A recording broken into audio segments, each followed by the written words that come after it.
Bonsoir à tous, je m'appelle Olivier et aujourd'hui je vais vous parler de mon parcours de vie. Alors moi je suis mes feuilles parce que je suis de nature un petit peu stressé, je vais vous parler de ça. Alors mon parcours de vie il va vous paraître un petit peu inhabituel, c'est pour ça que j'ai choisi ce titre. Parce que dans ma vie j'ai parfois changé de voie, mais voilà je vais vous expliquer comment. Est-ce que vous avez déjà eu parfois l'impression que votre vie ressemble à ce navetteur qui finit par prendre tous les jours le même train à 7h17 pour monter sur Bruxelles, sans trop savoir pourquoi? Pour ma part, ma vie d'adulte a commencé comme ça. 24 ans, mon diplôme de droit, une carrière dans l'industrie pharma, dans le secteur des soins, je me marie, la maison, les 2 enfants, les vies rangées, où chacun a son rôle. Moi, je sors les poubelles et toi, tu fais les lessives. Vous connaissez? C'est ce qui s'appelle une voie toute tracée. Pourtant, malgré cette apparence de vie rectiligne, la vie m'envoie des signaux lumineux qui me disent « quelque chose ne va pas ». Au départ, rien de bien méchant, c'est plus un inconfort, un mal de dos, une grippe qui tombe le premier jour des vacances. Au début, les signaux lumineux sont plutôt légers. Alors on n'en tient pas compte, parce que si on devait le faire, ça impliquerait dans la vie des changements trop radicaux. Et on n'est pas prêt à ça, on préfère conserver les avantages si durement acquis. Un personnage. Je suis un expert reconnu, je n'ai pas tout plaqué pour marcher tout nu, ou plutôt les pieds nus dans les bois. Un niveau de rémunération, des avantages matériels qui vont avec, la cage dorée. Pourtant, ces signaux viennent me parler d'une part oubliée de moi-même. Mon besoin de connexion avec la nature, mes aspirations créatives, ma sensibilité. Alors progressivement, les signaux se font de plus en plus insistants, de plus en plus lumineux. Chacun de ces signaux venait me dire « Eh fieux, t'es à côté de toi-même, t'es en décalage par rapport à toi-même ». Un jour, il m'arrive un truc bizarre. Alors que j'étais en train de conduire, j'ai la sensation d'être en décalage complet par rapport à moi-même. Un peu comme dans une expérience de mort imminente. Je me sens en complète décorporation. Je suis là, et en même temps, je suis juste à côté, et je me perçois par tous mes sens, comme s'il y avait un deuxième moi à côté. Le temps passe, je poursuis ma course effrénée dans ce milieu professionnel qui semble de plus en plus étranger. Et les ruptures, elles vont se succéder. D'abord dans ma vie amoureuse, je divorce après des années de travail sur moi-même pour me trouver davantage. Et les décorporations se font de plus en plus fréquentes jusqu'au 2 février 2016. En pleine réunion de travail, je m'écroule, inconscient, des convulsions, crise d'épilepsie généralisée. Donc il y a 2 ans. Les convulsions sont tellement violentes qu'elles me déboîtent l'épaule. À l'hôpital, on me détecte un angiome au cerveau. Donc un angiome, c'est une excroissance veineuse qui était responsable de ma crise d'épilepsie. Les neurologues m'expliquent que cet angiome qui a créé la crise, cette crise elle peut être décrite comme un pétage de plomb, un court-circuit généralisé.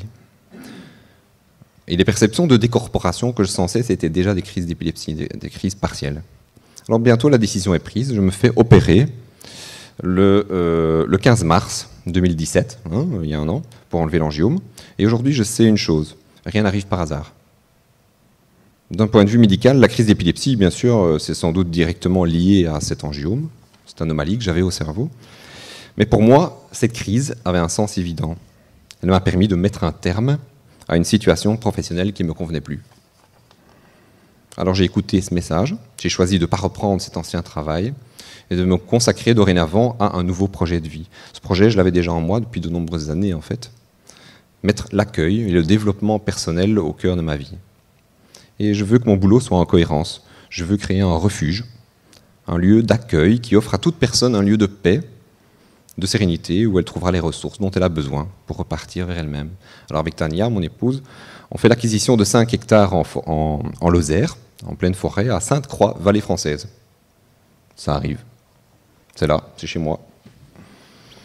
En pleine nature, destinée à accueillir les pèlerins dans des habitats légers, cabanes perchées, tout ça.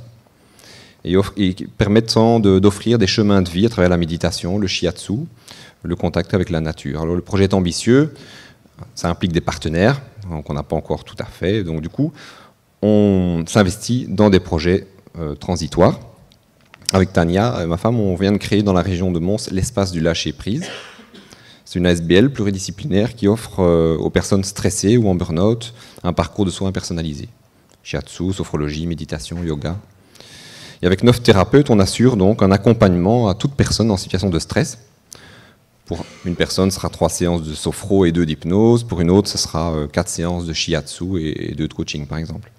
Pour ma part, au sein de l'espace du lâcher-prise, je suis praticien shiatsu. C'est une pratique de soins à laquelle je m'étais déjà formé, voici 10 ans. Voilà. J'exerçais déjà cette pratique en indépendant complémentaire. Le shiatsu, c'est quoi? C'est un massage japonais, on y revient. En appuyant sur les points d'acupuncture, avec les doigts, les mains, on aide la personne à faire circuler l'énergie. Quand je pratique le shiatsu, je me retrouve projeté dans un acte créateur. On fait circuler l'énergie. J'aide à soulager les blocages musculaires, articulaires. Et les blocages mentaux aussi, qui peuvent se transformer en stress et en burn-out. Voilà, j'arrive à la conclusion. On a finalement tous le choix de décider, me semble-t-il, de nous orienter dans telle ou dans telle trajectoire de vie. Aujourd'hui, pour ma part, je veux que ma vie ressemble davantage à qui je suis vraiment. Pour ça, je pense que je dois respecter 3 choses. 1, avoir un rapport d'intimité avec moi-même.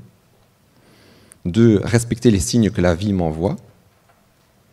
Et 3, assumer les conséquences, évidemment, des choix de vie que ça implique. Ça veut dire choisir le chemin de vie qui me met en joie. Voilà, merci. Merci Olivier pour ta présentation très inspirante. Alors,